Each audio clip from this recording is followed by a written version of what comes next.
ਅਸੀਂ ਚਾਹੁੰਦੇ ਹਾਂ ਕਿ ਇਹ ਜਿਹੜੇ ਸਾਡੇ ਬਹੁਤ ਹੀ ਜਾਇਜ਼ ਮੁੱਦੇ ਨੇ ਜੀ ਉਹਨਾਂ ਦੇ ਵਿੱਚ ਮੇਨ ਜਿਹੜਾ ਟੈਕਸ ਮਾਫ ਕੀਤੇ ਜਾਣ। मैं कनेडा विजिट किया सी जी उत्थे गौरमेंट ਦੀਆਂ ਬੱਸਾਂ ਹੁੰਦੀਆਂ ਨੇ ਬੱਚਿਆਂ ਨੂੰ ਘਰੋਂ ਲੈ ਕੇ ਜਾਂਦੀਆਂ ਨੇ ਵਾਪਸ ਬੜੀ ਜ਼ਿੰਮੇਵਾਰੀ ਨਾਲ ਛੱਡ ਕੇ ਜਾਂਦੀਆਂ ਨੇ ਜੀ ਜੇ ਬਾਈ ਚਾਂਸ ਤੁਹਾਡਾ ਪੇਰੈਂਟਸ ਅੱਗੇ ਨਹੀਂ ਖੜੇ ਬੱਚੇ ਨੂੰ ਰਿਸੀਵ ਕਰਨ ਵਾਸਤੇ ਤਾਂ ਬੱਚਾ ਵਾਪਸ ਸਕੂਲ ਲੈ ਜਾਂਦੇ ਆ ਔਰ ਉਦੋਂ ਤੱਕ ਧਿਆਨ ਰੱਖਦੇ ਜਦੋਂ ਤੱਕ ਬੱਚਾ ਉਹਦੇ ਪੇਰੈਂਟਸ ਲੈਣ ਨਹੀਂ ਜਾਂਦੇ। ਕਿੰਨੀ ਵੱਡੀ ਜ਼ਿੰਮੇਵਾਰੀ ਚੁੱਕੀ ਹੋਈ ਹੈ ਉਹਨਾਂ ਸਰਕਾਰਾਂ ਬਿਲਕੁਲ ਤੇ ਸਾਡੀਆਂ ਸਰਕਾਰਾਂ ਦੀ ਜ਼ਿੰਮੇਵਾਰੀ ਕੀ ਇਹ ਨਹੀਂ ਬਣਦੀ ਕਿ ਇੱਥੋਂ ਦੇ ਸਾਰੇ ਹੀ ਬੱਚੇ ਪੜ੍ਹ ਲਿਖ ਕੇ ਚੰਗੇ ਨਾਗਰਿਕ ਬਣ ਕੇ ਦੇਸ਼ ਨੂੰ ਉੱਪਰ ਲੈ ਕੇ ਜਾਣ। ਇਹ ਪੰਜਾਬ ਦੀ ਤਰਾਸਦੀ ਬਣਦੀ ਜਾ ਰਹੀ ਹੈ ਜੀ। ਗੌਰਮੈਂਟ ਨੂੰ ਇਸ ਗੱਲ ਤੇ ਧਿਆਨ ਦੇਣਾ ਚਾਹੀਦਾ ਆ। ਟਰਾਂਸਪੋਰਟ ਦਾ ਮੁੱਦਾ ਜਿਹੜਾ ਅਸੀਂ ਚੁੱਕਿਆ ਆ ਜੀ ਇਹ ਬਹੁਤ ਵੱਡਾ ਮੁੱਦਾ ਆ ਜੀ। ਡਰਾਈਵਰ ਸਾਡੇ ਜਿਹੜੇ ਨੇ ਬੜੇ ਵਿਚਾਰੇ ਘੱਟ ਪੇ ਤੇ ਸਾਡੇ ਨਾਲ ਕੰਮ ਕਰਨ ਲਈ ਮਜਬੂਰ ਹੋਏ ਪਏ ਨੇ ਕਿਉਂਕਿ ਉਹਨਾਂ ਨੂੰ ਜੇ ਰੁਜ਼ਗਾਰ ਕਿਤੇ ਹੋਰ ਹੋਵੇ ਤਾਂ ਸਾਡੇ ਨਾਲ ਕਿਉਂ ਕੰਮ ਕਰਨਾ।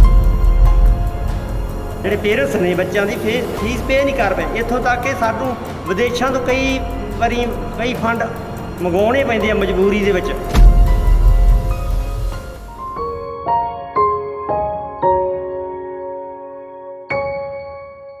ਦੇਸ਼ ਵਿਦੇਸ਼ ਦੇ ਦਰਸ਼ਕਾਂ ਦਾ ਤੁਹਾਡੇ ਆਪਣੇ ਸੇਵਕ ਹਰਪਾਲ ਸਿੰਘ ਮੱਕੂ ਵੱਲੋਂ ਦਿਲ ਦੀਆਂ ਗਹਿਰਾਈਆਂ ਤੋਂ ਸਵਾਗਤ ਕੀਤਾ ਜਾਂਦਾ ਹੈ। ਦਰਸ਼ਕੋ, ਜਿਵੇਂ ਆਪ ਜੀ ਨੂੰ ਪਤਾ ਹੈ, ਪੰਜਾਬ ਨੂੰ ਚੜ੍ਹੀ ਸਵੇਰ ਇੱਕ ਨਵੀਂ ਸਮੱਸਿਆ ਫੇਸ ਕਰਨੀ ਪੈਂਦੀ ਹੈ। ਸਰਕਾਰ ਦੀਆਂ ਮਾਰੂ ਨੀਤੀਆਂ ਕਰਕੇ ਅੱਜ ਪੰਜਾਬ ਦਾ ਹਰੇਕ ਵਰਗ ਸੜਕ ਤੇ ਉਤਰਿਆ ਹੋਇਆ ਹੈ। ਕਿਸਾਨਾਂ ਨੂੰ ਉਤਰਿਆਂ ਨੂੰ ਲਗਭਗ ਸਾਲ ਦਾ ਸਮਾਂ ਹੋ ਗਿਆ ਹੈ। ਪੜ੍ਹੇ ਲਿਖੇ ਬੱਚੇ ਅੱਜ ਨੌਕਰੀਆਂ ਕਰਕੇ ਸੜਕਾਂ ਦੇ ਉੱਪਰ ਨੇ। ਕੋਈ ਖਾਦ ਦੀ ਸਮੱਸਿਆ ਲੈ ਕੇ ਸੜਕਾਂ ਦੇ ਉੱਪਰ ਉਤਰਿਆ ਹੈ। ਅੱਜ ਪੰਜਾਬ ਦਾ ਬੜਾ ਹੀ ਪੜ੍ਹਿਆ ਲਿਖਿਆ ਵਰਗ ਜਿਹੜੇ ਪੰਜਾਬ ਦੇ ਭਵਿੱਖ ਦੇ ਲਈ ਹਮੇਸ਼ਾ ਯਤਨਸ਼ੀਲ ਰਹੇ ਨੇ, ਅੱਜ ਸਕੂਲਾਂ ਦੇ ਐਮਡੀ, ਪ੍ਰਾਈਵੇਟ ਸਕੂਲਾਂ ਦੇ ਐਮਡੀ, ਫਾਊਂਡਰ ਔਰ ਪ੍ਰਿੰਸੀਪਲ ਸਾਹਿਬਾਨ ਆਪਣੀਆਂ ਸਕੂਲ ਦੀਆਂ ਬੱਚਿਆਂ ਵਾਲੀਆਂ ਬੱਸਾਂ ਨੂੰ ਲੈ ਕੇ ਸੜਕਾਂ ਤੇ ਉਤਰੇ ਨੇ। ਆਪਾਂ ਇਹਨਾਂ ਪਾਸੋਂ ਜਾਣਨ ਦਾ ਯਤਨ ਕਰਾਂਗੇ ਵੀ ਇਹਨਾਂ ਨੂੰ ਸੜਕ ਤੇ ਉਤਰਨ ਦੀ ਕੀ ਲੋੜ ਪਈ। ਸਭ ਤੋਂ ਪਹਿਲਾਂ ਅਸੀਂ ਇਹਨਾਂ ਦਾ ਇੱਥੇ ਪੁੱਜਣ ਤੇ ਸਵਾਗਤ ਕਰਦੇ ਹਾਂ। ਜੀ ਵਾਹਿਗੁਰੂ ਜੀ ਕਾ ਖਾਲਸਾ। ਸਭ ਤੋਂ ਪਹਿਲਾਂ ਆਪਾਂ ਸਾਡੇ ਇਲਾਕੇ ਦੇ ਬੜੇ ਹੀ ਨਾਮਵਰ ਸਮਾਜ ਸੇਵੀ, ਸੋਸ਼ਲ ਵਰਕਰ, ਬੜੇ ਹੀ ਬੁੱਧੀਜੀਵੀ ਨੇ, ਕਰਨਲ ਕਸ਼ਮੀਰ ਸਿੰਘ ਜੀ ਢਿੱਲੋਂ, ਇਹਨਾਂ ਤੋਂ ਜਾਣਨ ਦਾ ਯਤਨ ਕਰਾਂਗੇ ਵੀ ਆਪਣਾ ਜਿਹੜਾ ਹੈ ਰੋਸ ਮੁਜ਼ਾਹਰਾ ਕਿਸ ਪ੍ਰਕਾਰ ਦਾ ਹੈ ਔਰ ਸਾਨੂੰ ਇਹ ਕਰਨ ਦੀ ਲੋੜ ਕਿਉਂ ਪਈ। ਸਭ ਤੋਂ ਪਹਿਲਾਂ ਤਾਂ ਮੈਂ ਤੁਹਾਡਾ ਧੰਨਵਾਦੀ ਹਾਂ ਕਿ ਤੁਸੀਂ ਕੋਸ਼ਿਸ਼ ਕੀਤੀ ਹੈ ਇਹ ਇੱਥੇ ਇਸ ਜਗ੍ਹਾ 'ਤੇ ਪਹੁੰਚ ਕੇ ਸਾਡੀ ਸਮੱਸਿਆ ਨੂੰ ਜਾਣਨ ਦੀ। ਅੱਜ ਤੁਸੀਂ ਦੇਖ ਰਹੇ ਹੋ ਸਿਰਫ ਮੱਕੂ ਦੇ ਵਿੱਚ ਹੀ ਨਹੀਂ, ਪੂਰੇ ਪੰਜਾਬ ਦੇ ਵਿੱਚ ਪ੍ਰਾਈਵੇਟ ਸਕੂਲ ਜਿਹੜੇ ਨੇ ਜੀ ਉਹਨਾਂ ਦੀਆਂ ਸਰਕਾਰੀ ਪ੍ਰਾਈਵੇਟ ਸਕੂਲਾਂ ਦੀਆਂ ਜਿਹੜੀਆਂ ਬੱਸਾਂ ਨੇ ਉਹ ਸੜਕਾਂ ਦੇ ਉੱਪਰ ਨੇ ਜੀ। ਔਰ ਇੱਕ ਤੁਸੀਂ ਹੋਰ ਚੀਜ਼ ਨੋਟਿਸ ਕੀਤੀ ਹੋਏਗੀ, ਆਮ ਤੌਰ ਤੇ ਜਦੋਂ ਵੀ ਕੋਈ ਰੋਸ ਪ੍ਰਦਰਸ਼ਨ ਕਰਦਾ ਹੈ ਉਹ ਜਨਤਾ ਦੀ ਸੁੱਖ ਸੁਵਿਧਾ ਜਾਂ ਜਿਹੜੇ ਰੋਡ ਯੂਜ਼ਰ ਨੇ ਜੀ ਉਹਨਾਂ ਦਾ ਧਿਆਨ ਨਹੀਂ ਰੱਖਦੇ। ਲੇਕਿਨ ਅੱਜ ਦਾ ਜਿਹੜਾ ਸਾਡਾ ਰੋਸ ਮੁਜ਼ਾਹਰਾ ਹੈ ਉਹ ਸੜਕ ਦੇ ਉੱਤੋਂ ਬਿਲਕੁਲ ਬੱਸਾਂ ਥੱਲੜੇ ਪਾਸੇ ਲਾ ਕੇ ਸੜਕ ਤੋਂ ਕਿਸੇ ਵੀ ਰੋਡ ਯੂਜ਼ਰ ਨੂੰ, ਕਿਸੇ ਸਵਾਰੀ ਨੂੰ, ਕਿਸੇ ਬੱਸ ਵਾਲੇ ਨੂੰ, ਕਾਰ ਵਾਲੇ ਨੂੰ ਤਕਲੀਫ ਨਾ ਹੋਵੇ, ਇਸ ਤਰੀਕੇ ਨਾਲ ਕਰ ਰਹੇ ਹਾਂ। ਇਹਦੇ ਵਾਸਤੇ ਮੈਂ ਸਾਰੇ ਡਰਾਈਵਰ ਸਾਹਿਬਾਨ ਨੂੰ ਤੇ ਸਾਰੇ ਜਿਹੜੇ ਸਾਡੇ ਮੈਂਬਰ ਸਾਹਿਬਾਨ ਨੇ ਉਹਨਾਂ ਨੂੰ ਵਧਾਈ, ਖਾਸ ਕਰਕੇ ਕਾਲਮ ਸਾਹਿਬ ਨੂੰ ਵਧਾਈ ਦੇਣਾ ਚਾਹੁੰਦਾ ਜਿਨ੍ਹਾਂ ਨੇ ਕਿ ਬਹੁਤ ਹੀ ਵਧੀਆ ਤਰੀਕੇ ਦੇ ਨਾਲ ਇਹਨੂੰ ਆਰਗੇਨਾਈਜ਼ ਕੀਤਾ। ਦੂਸਰਾ ਹੈ ਕਿ ਸਾਨੂੰ ਇੱਥੇ ਆਉਣ ਦੀ ਲੋੜ ਕਿਉਂ ਜੀ। ਕੋਈ ਵੀ ਸੰਸਥਾ, ਕੋਈ ਵੀ ਇਨਸਾਨ, ਕੋਈ ਵੀ ਪਰਿਵਾਰ ਸੜਕਾਂ ਤੇ ਲਾਸਟ ਰਿਜ਼ੋਰਟ ਆਖਰੀ ਜਿਹੜਾ ਉਹਦਾ ਹੁੰਦਾ ਹੈ ਉਦੋਂ ਹੀ ਉਤਰਦਾ ਹੈ। ਜੀ। ਅੱਜ ਵੀ ਪ੍ਰਾਈਵੇਟ ਸਕੂਲ ਜਿਹੜੇ ਨੇ, ਜਦ ਕਿ ਆਪਾਂ ਜੇ ਗੱਲ ਕਰੀਏ ਚਾਹੇ ਉਹ ਐਜੂਕੇਸ਼ਨ ਦੀ, ਚਾਹੇ ਉਹ ਗੱਲ ਕਰੀਏ ਰੁਜ਼ਗਾਰ ਦੇਣ ਦੀ, ਬਹੁਤ ਵੱਡਾ ਰੋਲ ਅਦਾ ਕਰ ਰਹੇ ਨੇ। ਲੇਕਿਨ ਸਮੇਂ ਸਿਰ ਪਿਛਲੇ ਕਾਫੀ ਸਮੇਂ ਤੋਂ ਸਰਕਾਰ ਦੀਆਂ ਨੀਤੀਆਂ ਜਿਹੜੀਆਂ ਨੇ ਉਹ ਇਹੋ ਜਿਹੀਆਂ ਨੇ ਕਿ ਉਹ ਪ੍ਰਾਈਵੇਟ ਸਕੂਲਾਂ ਦਾ ਜਿਹੜਾ ਅਦਾਰੇ ਉਹਨਾਂ ਨੂੰ ਬੰਦ ਕਰਨ ਦੇ ਕਗਾਰ ਤੇ ਆ ਗਏ ਨੇ। ਪਹਿਲਾਂ ਕਰੋਨਾ ਦੀ ਮਹਾਮਾਰੀ ਜਿਹੜੀ ਉਹ ਰਹੀ ਹੈ ਜੀ। ਕਰੋਨਾ ਦੀ ਮਹਾਮਾਰੀ ਤੋਂ ਬਾਅਦ ਹੁਣ ਰੋਜ਼ ਨਵੇਂ ਸਿਰੇ ਕੋਈ ਨਾ ਕੋਈ ਨਵਾਂ ਟੈਕਸ ਜਾਂ ਕੋਈ ਨਵੀਂ ਪਾਬੰਦੀ ਸੁਣਨ ਨੂੰ ਮਿਲਦੀ ਹੈ। ਹੁਣ ਜਿਹੜੇ ਬੱਸਾਂ ਦੇ ਉੱਤੇ ਟੈਕਸ ਨੇ, ਜਿਹੜੇ ਰੋਡ ਟੈਕਸ ਜਿਹਨੂੰ ਆਪਾਂ ਕਹੀਏ ਜੀ, ਹਰ ਸਾਲ ਜਿਹੜਾ ਲਗਾਇਆ ਜਾਂਦਾ ਹੈ ਉਹ ਰੋਡ ਟੈਕਸ ਬਹੁਤ ਭਾਰੀ ਮਾਤਰਾ ਦੇ ਵਿੱਚ ਹੈ। ਬੀਮੇ ਜਿਹੜੇ ਨੇ ਉਹ ਬਹੁਤ ਭਾਰੀ ਮਾਤਰਾ ਦੇ ਵਿੱਚ ਨੇ। ਜੀ। ਔਰ ਬਾਕੀ ਜਿਹੜਾ ਕਰੋਨਾ ਦੇ ਪੀਰੀਅਡ ਦੇ ਵਿੱਚ ਹਰ ਵਰਗ ਨੂੰ ਸਹੂਲਤ ਦਿੱਤੀ ਗਈ ਹੈ, ਸਿਰਫ ਐਜੂਕੇਸ਼ਨ ਸੈਕਟਰ ਨੂੰ ਛੱਡ ਕੇ। ਸਾਡੇ ਜਿਹੜੇ ਡਰਾਈਵਰ ਵੀਰ ਨੇ ਉਹ ਵੀ ਤਕਰੀਬਨ ਬਹੁਤ ਸਮਾਂ ਬੱਸਾਂ ਦੇ ਵਿੱਚ ਔਰ ਬੜੀ ਸੰਜੀਦਗੀ ਦੇ ਨਾਲ ਕੰਮ ਕਰਦੇ ਨੇ। ਉਹਨਾਂ ਦਾ ਕੋਈ ਬੀਮਾ ਨਹੀਂ ਹੈ, ਕੋਈ ਉਹਨਾਂ ਨੂੰ ਹੋਰ ਕੋਈ ਉਹਨਾਂ ਨੂੰ ਕੱਲ੍ਹ ਨੂੰ ਆਪਦਾ ਆ ਜਾਂਦੀ, ਕੋਈ ਸਹੂਲਤ ਨਹੀਂ ਹੈ। ਅਸੀਂ ਚਾਹੁੰਦੇ ਹਾਂ ਕਿ ਇਹ ਜਿਹੜੇ ਸਾਡੇ ਬਹੁਤ ਹੀ ਜਾਇਜ਼ ਮੁੱਦੇ ਨੇ ਜੀ, ਉਹਨਾਂ ਦੇ ਵਿੱਚ ਮੇਨ ਜਿਹੜਾ ਟੈਕਸ ਮਾਫ ਕੀਤੇ ਜਾਣ, ਜੋ 15 ਸਾਲ ਦੀ ਪਾਬੰਦੀ ਹੈ ਉਹ ਮਾਫ ਕੀਤੀ ਜਾਏ। ਜੋ ਬਿੱਲ ਨੇ ਜੋ ਲੱਗਦੇ ਨੇ ਅੱਜ ਕੱਲ੍ਹ ਬਿਜਲੀ ਦੇ ਬਿੱਲ ਕਹਿ ਲਓ ਕਮਰਸ਼ੀਅਲ ਰੇਟ ਤੇ ਲੱਗਦੇ ਨੇ ਜੀ। ਤੇ ਉਹ ਘੱਟ ਰੇਟ ਤੇ ਕੀਤੇ ਜਾਣ। ਜੋ ਲੈਂਡ ਯੂਜ਼ ਹੈ ਉਹਨੂੰ ਜਿਹੜਾ ਹੈ ਉਹ ਘੱਟ ਰੇਟ ਲਾਇਆ ਜਾਏ ਤੇ ਹੋਰ ਸਹੂਲਤਾਂ ਦਿੱਤੀਆਂ ਜਾਣ ਤਾਂ ਕਿ ਜਿਹੜਾ ਮਾਪਿਆਂ ਤੇ ਬੋਝ ਘੱਟ ਪਏ। ਕਿਉਂਕਿ ਆਪਾਂ ਜਦੋਂ ਗੱਲ ਕਰਦੇ ਹਾਂ ਸਿੱਖਿਆ ਦੇ ਬੋਝ ਦੀ, ਜਿੰਨਾ ਵੀ ਸਰਕਾਰ ਦਾ ਬੋਝ ਹੈ, ਤੁਸੀਂ ਪਿੱਛੇ ਦੇਖਿਆ ਹੋਣਾ ਜਿਸ ਤਰ੍ਹਾਂ ਡੀਜ਼ਲ ਪੈਟਰੋਲ ਦਾ ਰੇਟ ਵੱਧਦਾ ਉਸੇ ਤਰ੍ਹਾਂ ਹਰ ਸੈਕਟਰ ਦੇ ਵਿੱਚ ਰੇਟ ਵਧੀ ਜਾਂਦੇ ਨੇ। ਬਿਲਕੁਲ। ਇਸੇ ਤਰ੍ਹਾਂ ਬੋਝ ਐਂਡ ਤਾਂ ਜਾ ਕੇ ਮਾਪਿਆਂ ਤੇ ਪੈਣਾ ਹੈ। ਤੇ ਸਾਡੇ ਜਿਹੜੇ ਮਾਪੇ ਨੇ ਬਹੁਤ ਗਰੀਬ ਨੇ, ਬੱਚੇ ਪਹਿਲਾਂ ਹੀ ਪੜ੍ਹਾਉਣ ਤੋਂ ਬੜੇ ਅਸਮਰਥ ਨੇ ਤੇ ਅਸੀਂ ਸਰਕਾਰ ਨੂੰ ਸਾਡੀ ਇਹ ਬੇਨਤੀ ਹੈ ਕਿ ਆਪਾਂ ਸਾਰੇ ਰਲ ਮਿਲ ਕੇ ਪੇਰੈਂਟਸ ਦੇ ਉੱਤੇ ਹੋਰ ਬੋਝ ਨਾ ਪਾਈਏ ਤੇ ਸਿੱਖਿਆ ਜਿਹੜੀ ਇਹਨੂੰ ਸੁਖਾਲਾ ਬਣਾਈਏ ਤਾਂ ਕਿ ਹਰ ਬੱਚਾ ਪੜ੍ਹ ਸਕੇ। ਹਾਂ ਕਰਨਲ ਸਾਹਿਬ, ਤੁਸੀਂ ਕਿਹਾ ਵੀ ਮਤਲਬ ਬੋਝ ਪੇਰੈਂਟਸ ਤੇ ਪਏਗਾ। ਜੇ ਟੈਕਸ ਮਾਫ ਹੋ ਜਾਂਦਾ ਹੈ ਤੇ ਇਹ ਪੇਰੈਂਟਸ ਨੂੰ ਕੀ ਮਤਲਬ ਇਹਦਾ ਫਾਇਦਾ ਹੋਏਗਾ? ਦੇਖੋ ਜੀ, ਜਿਸ ਤਰ੍ਹਾਂ ਇਹ ਸਰਕਾਰ ਰਾਹਤ ਦਿੰਦੀ ਹੈ ਉਹ ਉਹਨਾਂ ਦੀਆਂ ਫੀਸਾਂ ਤੇ ਬਾਕੀ ਜਿਹੜੇ ਹੋਰ ਉਹਨਾਂ ਦੇ ਖਰਚੇ ਨੇ ਉਹ ਉਸੇ ਤਰੀਕੇ ਨਾਲ ਘਟਣਗੇ ਜੀ ਤੇ ਉਹਨਾਂ ਨੂੰ ਜਿਹੜਾ ਸਿੱਖਿਆ ਲੈਣੀ ਸੁਖਾਲੀ ਹੋਏ। ਅਸੀਂ ਸਾਡੇ ਨਾਲ ਜੁੜੇ ਨੇ ਮਤਲਬ BC ਇੰਟਰਨੈਸ਼ਨਲ ਸਕੂਲ ਦੇ MD ਸਰਦਾਰ ਹਰਭਜਨ ਸਿੰਘ ਜੀ ਕਾਲੋਂ। ਇਹਨਾਂ ਤੋਂ ਵੀ ਆਪਾਂ ਜਾਣਨ ਦਾ ਯਤਨ ਕਰਾਂਗੇ ਵੀ ਕਾਲੋਂ ਸਾਹਿਬ, ਕਰਨਲ ਸਾਹਿਬ ਨੇ ਕਿਹਾ ਵੀ ਸਰਕਾਰ ਸਕੂਲ ਬੰਦ ਕਰਨ ਦੀ ਤਦਾਦ ਤੇ ਆ। ਜੀ ਸਰ। ਔਰ ਮੈਂ ਪੁੱਛਣਾ ਚਾਹੁੰਦਾ ਵੀ ਮਾਨਤਾ ਕਿਹਨੇ ਦਿੱਤੀ ਤੁਹਾਨੂੰ ਸਕੂਲ ਖੋਲ੍ਹਣ ਦੀ? ਉਹ ਵੀ ਸਰਕਾਰ ਨੇ ਦਿੱਤੀ ਤੇ ਅੱਜ ਉਹ ਬੰਦ ਕਿਉਂ ਕਰਵਾ ਰਹੇ ਨੇ? ਸਾਰਿਆਂ ਤੋਂ ਪਹਿਲਾਂ ਤਾਂ ਮੈਂ ਆਪ ਜੀ ਦੇ ਚੈਨਲ ਦਾ ਅਤੇ ਸਮੂਹ ਜਥੇਬੰਦੀਆਂ ਦਾ ਧੰਨਵਾਦੀ ਹਾਂ ਜਿਨ੍ਹਾਂ ਨੇ ਰਲ ਮਿਲ ਕੇ ਉਪਰਾਲਾ ਕੀਤਾ। ਸਾਡੇ ਡਰਾਈਵਰ ਵੀਰ, ਸਾਡੇ ਸਾਰੇ ਸਕੂਲਾਂ ਦੇ ਜਿਹੜੇ ਨੇ ਡਾਇਰੈਕਟਰਸ ਜਾਂ ਪ੍ਰਿੰਸੀਪਲ ਜਾਂ ਕੋਈ ਵੀ ਜਿਹੜੇ ਚੇਅਰਮੈਨਸ ਨੇ, ਉਹਨਾਂ ਨੇ ਸਾਰਿਆਂ ਨੇ ਸਾਡਾ ਇਸ ਮਖੂ ਅਤੇ ਮੱਲਾਂਵਾਲਾ ਬਲਾਕ ਦੇ ਇਲਾਕੇ ਦੇ ਵਿੱਚ ਬਹੁਤ ਭਰਵਾਂ ਵੀ ਕਹਿ ਲਈਏ ਜਾਂ ਇੰਜ ਕਹਿ ਲਈਏ ਕਿ ਕੰਪਲੀਟਲੀ ਉਹਨਾਂ ਨੇ ਸਾਡਾ ਪੂਰਾ ਸਾਥ ਦਿੱਤਾ। ਸਾਰਿਆਂ ਦੇ ਧੰਨਵਾਦੀ ਹਾਂ ਅਸੀਂ। ਮੈਂ FAP, FAP, ਕਾਸਾ, ਪੂਸਾ, PPSO, ECS, ਇੱਕ ਕਾਲਜਸ ਨੇ ਜਿੰਨੇ ਸਾਡੇ ਉਹਨਾਂ ਦਾ ਇੱਕ ਯੂਨੀਅਨ ਬਣੀ ਹੋਈ ਆ, ਜੁਆਇੰਟ ਐਸੋਸੀਏਸ਼ਨ ਆਫ ਕਾਲਜ ਜੀ। ਇਹ ਸਾਰਿਆਂ ਦੀ ਆਲਮੋਸਟ ਸਹਿਮਤੀ ਦੇ ਨਾਲ ਜਿਹੜਾ ਇਹ ਸਾਰਾ ਉਪਰਾਲਾ ਵਿੱਢਿਆ ਗਿਆ। ਇਹਦੇ ਵਿੱਚ ਬੜੀ ਇੱਕ ਛੋਟਾ ਜਿਹਾ ਨਹੀਂ ਕੋਈ ਲੈਵਲ, ਕੋਈ ਛੋਟਾ ਮੋਟਾ ਕਾਰੋਬਾਰ ਸ਼ੁਰੂ ਕਰਦਾ ਹੈ ਤਾਂ ਸਰਕਾਰ ਉਹਦੀ ਕਾਫੀ ਮਦਦ ਕਰਦੀ ਹੈ ਜੀ। ਸਾਡੇ ਇਹਨਾਂ ਜਿਹੜੇ ਅੰਕੜੇ ਇਕੱਠੇ ਕੀਤੇ ਸਾਡੇ ਜਥੇਬੰਦੀਆਂ ਨੇ, ਘੱਟ ਤੋਂ ਘੱਟ ਇਹਦੇ ਵਿੱਚ ਲਗਭਗ 9000 ਸਕੂਲ ਨੇ, 1650 ਕਾਲਜਸ ਨੇ ਐਂਡ ਯੂਨੀਵਰਸਿਟੀਜ਼ ਨੇ, 36 ਲੱਖ ਸਟੂਡੈਂਟਸ ਐਜੂਕੇਸ਼ਨ ਪ੍ਰਾਪਤ ਕਰ ਰਹੇ ਨੇ। ਇਹ ਬੜੀ ਵੱਡੀ ਤਾਦਾਦ ਆ ਜੀ। 7 ਲੱਖ ਦੇ ਨੀਅਰ ਅਬਾਊਟ EMPLOYEES ਕੰਮ ਕਰ ਰਹੇ ਨੇ। ਇਹਨਾਂ ਦੀ ਅਸੀਂ ਸ਼ੁਰੂ ਤੋਂ ਲੈ ਕੇ, ਕਿਉਂਕਿ ਬੇਸਿਕਲੀ ਜੇ ਮੈਂ ਸੋਚਦਾ ਤਾਂ ਡਰਾਈਵਰਸ ਤੋਂ, ਓਨਰਸ ਆਪਰੇਟਰਸ ਤੋਂ ਗੱਲ ਸ਼ੁਰੂ ਹੁੰਦੀ ਆ ਜੀ। ਇਹਨਾਂ ਤੋਂ ਲੈ ਕੇ ਕਿਸੇ ਪ੍ਰਿੰਸੀਪਲ ਤੱਕ ਜਾਂ ਕਿਸੇ ਟੀਚਰ ਤੱਕ ਜਾਂ ਕਿਸੇ ਵੀ ਡਾਇਰੈਕਟਰ ਜਾਂ ਮੈਨੇਜਰ ਤੱਕ ਕੋਈ ਕਿਸੇ ਤਰ੍ਹਾਂ ਦੀ ਕੋਈ ਸਹੂਲਤ ਸਰਕਾਰਾਂ ਪਿਛਲੀਆਂ ਵੱਲੋਂ ਜਾਂ ਹੁਣ ਦੀਆਂ ਵੱਲੋਂ ਕਿਸੇ ਤਰ੍ਹਾਂ ਦੀ ਕਦੇ ਕੋਈ ਨਹੀਂ ਦਿੱਤੀ ਗਈ। ਉਪਰੰਤ ਇਹਦੇ ਕੁਝ ਦੇਣ ਦੇ ਇਹਨਾਂ ਦੇ ਜਿਹੜੇ ਰਸਤੇ ਦੇ ਵਿੱਚ ਰੋੜੇ ਹੀ ਸਿੱਟੇ ਜਾ ਰਹੇ ਨੇ, ਰੁਕਾਵਟਾਂ ਹੀ ਪੈਦਾ ਕੀਤੀਆਂ ਜਾ ਰਹੀਆਂ ਨੇ। ਜੇ ਅਸੀਂ ਅੱਜ ਤੋਂ ਕਿਤੇ 100-150 ਸਾਲ ਪਹਿਲੀ ਜਿਹੜੀ ਮਹਾਰਾਜਾ ਰਣਜੀਤ ਸਿੰਘ ਦੇ ਰਾਜ ਦੇ ਅੰਕੜੇ ਪੜ੍ਹੀਏ ਜੀ, ਤਾਂ ਵਰਲਡ ਦੇ ਵਿੱਚ ਮੈਂ ਕਹੂੰਗਾ ਕਿ ਸ਼ਾਇਦ ਫਸਟ ਸੈਕੰਡ ਨੰਬਰ ਤੇ ਸਾਡਾ ਪੰਜਾਬ ਆਉਂਦਾ ਸੀ ਐਜੂਕੇਸ਼ਨ ਦੇ ਮਾਮਲੇ ਦੇ ਵਿੱਚ ਜੀ।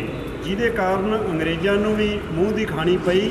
ਉਦੋਂ ਸਾਡੇ ਇੱਥੋਂ ਦੇ ਲੋਕ ਜਿਹੜੇ ਸੀ ਬੜੇ ਐਜੂਕੇਟਡ ਸੀ ਔਰ ਬੜੇ ਮਾਰਸ਼ਲ ਸੀਗੇ। ਉਹ ਦੋਵਾਂ ਤਰ੍ਹਾਂ ਨਾਲ ਆਪਣੀ ਆਪ ਇਕੱਲਾ ਸਿੰਘ ਸੀ ਜਿਹੜਾ ਉਹ ਆਪਦਾ ਸ਼ੋਲਡਰ ਸੀ ਕਿ ਉਹ ਆਪਣਾ ਸੈਨਿਕ ਸੀ ਜੀ। ਅਸੀਂ ਦੋਨੇ ਚੀਜ਼ਾਂ ਹੀ ਗਵਾ ਬੈਠੇ ਹਾਂ। ਸਾਡੀ ਜਿਹੜੀ ਐਜੂਕੇਸ਼ਨ ਗਵਾਚ ਗਈ, ਸਾਡਾ ਜਿਹੜਾ ਸੀਗਾ ਅਸੀਂ ਮਤਲਬ ਕਿ ਜਿਹੜੇ ਕਾਮਯਾਬੀ ਸੀ ਸਾਡੀ ਆਪਣੇ ਸਿਰ ਬਸਿਰ, ਹਰੇਕ ਬੰਦਾ ਆਪਣੇ ਆਪ ਨੂੰ ਵਧੀਆ ਇਨਸਾਨ ਸਮਝਦਾ ਸੀ, ਉਹਨੂੰ ਤੱਪੜਾ ਵਾਂਗੂ ਰੋਲ ਦਿੱਤਾ ਗਿਆ ਫ੍ਰੀ ਦੀਆਂ ਸਹੂਲਤਾਂ ਦੇ ਕੇ ਜੀ, ਕਿ ਤੁਹਾਨੂੰ ਕੰਮ ਕਰਨ ਦੀ ਲੋੜ ਨਹੀਂ, ਘਰੇ ਬਹਿ ਜਾਓ, ਸਿਰਫ ਵੋਟਾਂ ਸਾਨੂੰ ਪਾਓ, ਦਾਲ ਰੋਟੀ ਅਸੀਂ ਦੇ ਦਿਆਂਗੇ, ਤੁਹਾਨੂੰ ਕਿਤੇ ਜਾਣ ਦੀ ਲੋੜ ਨਹੀਂ, ਕਮਾਈ ਕਰਨ ਦੀ ਲੋੜ ਨਹੀਂ, ਬੱਸਾਂ ਤੇ ਉੱਟੇ ਲਓ, ਚੰਡੀਗੜ੍ਹ ਦਿੱਲੀ ਤੱਕ ਇੱਧਰ ਉੱਧਰ ਸਫ਼ਰ ਕਰੋ, ਫ੍ਰੀ ਟਿਕਟ, ਕੋਈ ਗੱਲ ਨਹੀਂ। ਪਰ ਜਿਹੜੇ ਬੱਚੇ ਨੇ ਜਿਨ੍ਹਾਂ ਮਾਵਾਂ ਨੇ ਇਹਨਾਂ ਨੂੰ ਜਨਮ ਦਿੱਤਾ, ਉਹਨਾਂ ਦੇ ਉੱਤੇ ਪੜ੍ਹਾਈ ਦੇ ਉੱਤੇ ਵੀ ਟੈਕਸ ਲੱਗੀ ਜਾ ਰਿਹਾ। ਉਹਨਾਂ ਦੀਆਂ ਜਿਹੜੀਆਂ ਬੱਸਸ ਨੇ ਉਹ ਵੀ ਕੋਈ ਫ੍ਰੀ ਨਹੀਂ। ਔਰ ਆਉਣ ਵਾਲੀ ਜਿਹੜੀ ਇੱਕ ਹੋਰ ਸਹੂਲਤ ਆ ਜਿਹੜੀ ਸਾਡੀ ਹੈਗੀ ਆ ਮੈਡੀਕਲ ਸਹੂਲਤ, ਉਹਦੇ ਤੋਂ ਅਸੀਂ ਜਮਾਂ ਵਾਂਝੇ ਹਾਂ, ਬਿਲਕੁਲ ਕਿਸੇ ਤਰ੍ਹਾਂ ਦਾ ਕੋਈ ਨਹੀਂ। ਜੇ ਬੱਚਾ ਜਨਮਦਾ ਕੋਈ ਸਹੂਲਤ ਨਹੀਂ, ਉਹ ਮੈਡੀਕਲ ਸਹੂਲਤ ਮੰਗਦਾ ਇਨ ਬਿਟਵੀਨ 40-50 ਸਾਲ ਤੋਂ ਬਾਅਦ ਹਰੇਕ ਨੂੰ ਲੋੜ ਪੈਂਦੀ ਆ, ਕੋਈ ਸਹੂਲਤ ਨਹੀਂ। ਬੁਢਾਪੇ ਦੇ ਵਿੱਚ ਪੈਨਸ਼ਨ ਮੈਂ ਕਹੂੰ ਨਾਮੁਮਕਿਨ ਹੈ। ਜੇ ਹੈ ਆ ਤਾਂ ਉਹਨੂੰ ਆਪਾਂ ਇੱਕ ਤਰ੍ਹਾਂ ਦਾ ਇੱਕ ਭਿਖਾਰੀ ਦੇ ਹੱਥ 'ਤੇ ਰੱਖਣ ਵਾਂਗੂ 20 ਜਾਂ 10 ਰੁਪਏ ਦਿਹਾੜੀ ਆ। ਉਹ 500 ਰੁਪਇਆ ਜਾਂ 700 ਰੁਪਇਆ ਲੈਣ ਵਾਸਤੇ 3-3 ਦਿਨ ਬੈਂਕਾਂ ਦੇ ਵਿੱਚ ਸਾਡੇ ਜਿਹੜੇ ਬਜ਼ੁਰਗ ਮਾਤਾ ਪਿਤਾ 90-90 100 ਸਾਲ ਦੇ ਨੇ ਉਹ ਰੁਲ ਰਹੇ ਨੇ। ਅੱਜ ਸਾਡਾ ਜਿਹੜਾ ਐਡਾ ਵੱਡਾ ਇਹ ਸਾਰਾ ਪ੍ਰੋਗਰਾਮ ਸਾਡੀਆਂ ਜਿਹੜੀਆਂ ਜਥੇਬੰਦੀਆਂ ਨੇ ਵਿੱਢਿਆ, ਉਹਦਾ ਮੁੱਖ ਨਿਸ਼ਾਨਾ ਇਹ ਆ ਕਿ ਕਿਸੇ ਨਾ ਕਿਸੇ ਤਰ੍ਹਾਂ ਪੜ੍ਹਾਈ ਨੂੰ ਬਚਾਇਆ ਜਾ ਸਕੇ। ਓਕੇ, ਹੋਰ ਕੁਝ ਨਹੀਂ। ਵੀ ਪੜ੍ਹਾਈ ਖਤਰੇ 'ਚ ਹੈ? ਪੜ੍ਹਾਈ ਤੁਸੀਂ ਇਹ ਕਹਿਣਾ ਚਾਹੁੰਦੇ ਜੀ? ਤੁਸੀਂ ਆਪ ਵੇਖੋ ਜੀ, ਪਿਛਲੇ ਅੰਕੜੇ ਦੇਖੋ, ਖਤਰੇ 'ਚ ਨਹੀਂ, ਪੜ੍ਹਾਈ ਤਬਾਹ ਹੋ ਚੁੱਕੀ ਹੈ ਹੀ ਨਹੀਂ, ਉੱਚ ਡਿੱਗ ਚੁੱਕੀ ਹੈ ਐਜੂਕੇਸ਼ਨ। ਕੁਛ ਕਰੋਨਾ ਟਾਈਮ ਦੇ ਵਿੱਚ ਹੋਈ, ਕੁਛ ਸਰਕਾਰ ਵੀ ਕਰ ਰਹੀ ਹੈ। ਸਰਕਾਰ ਤੇ ਵੈਸੇ ਅਸੀਂ ਪਤਾ ਕੀ ਹੈ ਜੀ, ਅਸੀਂ ਇਹ ਕਹਿੰਦੇ ਆ ਵੀ ਸਾਨੂੰ ਆਪਣੇ ਤਰੀਕੇ ਨਾਲ ਆਪਣੇ ਲੋਕਾਂ ਨੂੰ ਕਾਰੋਬਾਰ ਆਪਣੇ ਆਪ ਕਰਨ ਦਿੱਤੇ ਜਾਣ। ਅਸੀਂ ਸਰਕਾਰ ਤੋਂ ਮੰਗਦੇ ਕੁਛ ਨਹੀਂ, ਅਗਲੇ ਕਿਸਾਨੀ ਮੁੱਦੇ ਵਾਂਗੂ। ਅਸੀਂ ਤਾਂ ਕਹਿੰਦੇ ਵੀ ਸਾਨੂੰ ਸਹੂਲਤਾਂ ਨਾ ਦਿਓ, ਪਰ ਜਿਹੜੀਆਂ ਬਾਕੀਆਂ ਨੂੰ ਦੇ ਰਹੇ ਜੇ ਉਹਦੀ ਤਾਂ ਸਾਨੂੰ ਕਾਪੀ ਕਰ ਲੈਣ ਦਿਓ। ਬਿਲਕੁਲ ਬਿਲਕੁਲ। ਸਾਡੇ ਨਾਲ ਸਰਦਾਰ ਸ਼ਾਮ ਸਿੰਘ ਅਟਾਰੀ ਪਬਲਿਕ ਸਕੂਲ ਸਭਰਾ ਦੇ ਪ੍ਰਿੰਸੀਪਲ ਸਰਦਾਰ ਇਕਬਾਲ ਸਿੰਘ ਵੀ ਜੁੜੇ ਨੇ। ਅਸੀਂ ਇਹਨਾਂ ਤੋਂ ਪੁੱਛਣ ਦਾ ਯਤਨ ਕਰਾਂਗੇ ਵੀ ਤੁਸੀਂ ਕੀ ਕਹਿਣਾ ਚਾਹੁੰਦੇ ਸਾਡੇ ਦਰਸ਼ਕਾਂ ਨੂੰ ਔਰ ਸਰਕਾਰ ਨੂੰ ਕੀ ਸੁਨੇਹਾ ਲਾਉਣਾ ਚਾਹੁੰਦੇ? ਮੈਂ ਇਹ ਕਹਿਣਾ ਚਾਹਾਂਗਾ ਜੀ, ਮੈਂ ਕੈਨੇਡਾ ਵਿਜ਼ਿਟ ਕੀਤਾ ਸੀ ਜੀ। ਉੱਥੇ ਗੌਰਮੈਂਟ ਦੀਆਂ ਬੱਸਾਂ ਆਉਂਦੀਆਂ ਨੇ, ਬੱਚਿਆਂ ਨੂੰ ਘਰੋਂ ਲੈ ਕੇ ਜਾਂਦੀਆਂ ਨੇ, ਵਾਪਸ ਬੜੀ ਜ਼ਿੰਮੇਵਾਰੀ ਨਾਲ ਛੱਡ ਕੇ ਜਾਂਦੀਆਂ ਨੇ। ਜੀ। ਜੇ ਬਾਈ ਚਾਂਸ ਤੁਹਾਡਾ ਪੇਰੈਂਟਸ ਅੱਗੇ ਨਹੀਂ ਖੜੇ ਬੱਚੇ ਨੂੰ ਰਿਸੀਵ ਕਰਨ ਵਾਸਤੇ, ਤਾਂ ਬੱਚਾ ਵਾਪਸ ਸਕੂਲ ਲੈ ਜਾਂਦੇ ਆ, ਔਰ ਉਦੋਂ ਤੱਕ ਧਿਆਨ ਰੱਖਦੇ ਜਦੋਂ ਤੱਕ ਬੱਚਾ ਉਹਦੇ ਪੇਰੈਂਟਸ ਲੈਣ ਨਹੀਂ ਜਾਂਦੇ। ਕਿੰਨੀ ਵੱਡੀ ਜ਼ਿੰਮੇਵਾਰੀ ਚੁੱਕੀ ਹੋਈ ਹੈ ਉਹਨਾਂ ਸਰਕਾਰਾਂ ਨੇ। ਬਿਲਕੁਲ। ਤੇ ਸਾਡੀਆਂ ਸਰਕਾਰਾਂ ਦੀ ਜ਼ਿੰਮੇਵਾਰੀ ਕੀ ਇਹ ਨਹੀਂ ਬਣਦੀ ਕਿ ਇੱਥੋਂ ਦੇ ਸਾਰੇ ਹੀ ਬੱਚੇ ਪੜ੍ਹ ਲਿਖ ਕੇ ਚੰਗੇ ਨਾਗਰਿਕ ਬਣ ਕੇ ਦੇਸ਼ ਨੂੰ ਉੱਪਰ ਲੈ ਕੇ ਜਾਣਗੇ? ਇਸੇ ਤਰ੍ਹਾਂ ਹੀ ਚੱਲਦਾ ਰਹੇਗਾ ਕਿ ਪੰਜਾਬ ਦੇ ਲੋਕ ਆਪਣੇ ਬੱਚੇ ਜਿਹੜੇ ਆ ਪੜ੍ਹਾ ਕੇ ਮਹਿੰਗੀਆਂ ਪੜ੍ਹਾਈਆਂ ਵਾਸਤੇ ਮਹਿੰਗੀਆਂ ਫੀਸਾਂ ਭਰ ਕੇ ਵਿਦੇਸ਼ਾਂ 'ਚ ਭੇਜਦੇ ਰਹਿਣਗੇ, ਤੇ ਪੰਜਾਬ ਦਾ ਮੁੱਦਾ ਸਦਾ ਵਾਸਤੇ ਖਤਮ ਹੋ ਜਾਊਗਾ, ਤੇ ਇੱਥੇ ਹੋਰ ਆ ਕੇ ਲੋਕ ਵਸਣਗੇ। ਇਹ ਪੰਜਾਬ ਦੀ ਤਰਾਸਦੀ ਬਣਦੀ ਜਾ ਰਹੀ ਹੈ ਜੀ। ਗੌਰਮੈਂਟ ਨੂੰ ਇਸ ਗੱਲ 'ਤੇ ਧਿਆਨ ਦੇਣਾ ਚਾਹੀਦਾ ਆ। ਟਰਾਂਸਪੋਰਟ ਦਾ ਮੁੱਦਾ ਜਿਹੜਾ ਅਸੀਂ ਚੁੱਕਿਆ ਆ ਜੀ, ਇਹ ਬਹੁਤ ਵੱਡਾ ਮੁੱਦਾ ਆ ਜੀ। ਜੀ। ਦੇਖੋ ਡਰਾਈਵਰ ਸਾਡੇ ਜਿਹੜੇ ਨੇ ਬੜੇ ਵਿਚਾਰੇ ਘੱਟ ਪੇ ਤੇ ਸਾਡੇ ਨਾਲ ਕੰਮ ਕਰਨ ਲਈ ਮਜਬੂਰ ਹੋਏ ਪਏ ਨੇ, ਕਿਉਂਕਿ ਉਹਨਾਂ ਨੂੰ ਜੇ ਰੁਜ਼ਗਾਰ ਕਿਤੇ ਹੋਰ ਹੋਵੇ ਤਾਂ ਸਾਡੇ ਨਾਲ ਕਿਉਂ ਕੰਮ ਕਰਨਾ। ਉਹਨਾਂ ਦੀਆਂ ਵੀ ਮਜਬੂਰੀਆਂ ਨੇ। ਨਾਲ ਸਾਨੂੰ ਇੱਕ ਕਨੈਕਟਰ ਜਾਂ ਹੈਲਪਰ ਰੱਖਣਾ ਪੈਂਦਾ ਆ। ਬੀਬੀਆਂ ਦੀ ਸੇਵਾ ਅਸੀਂ ਲੈਂਦੇ ਆ, ਤੇ ਉਹ ਵੀ ਬੜੇ ਥੋੜ੍ਹੇ ਪੇ ਤੇ ਸਾਡੇ ਨਾਲ ਕੰਮ ਕਰਦੇ ਆ। ਉਹਨਾਂ ਦੀ ਵੀ ਮਜਬੂਰੀ ਆ, ਸਾਡੀ ਵੀ ਮਜਬੂਰੀ ਆ।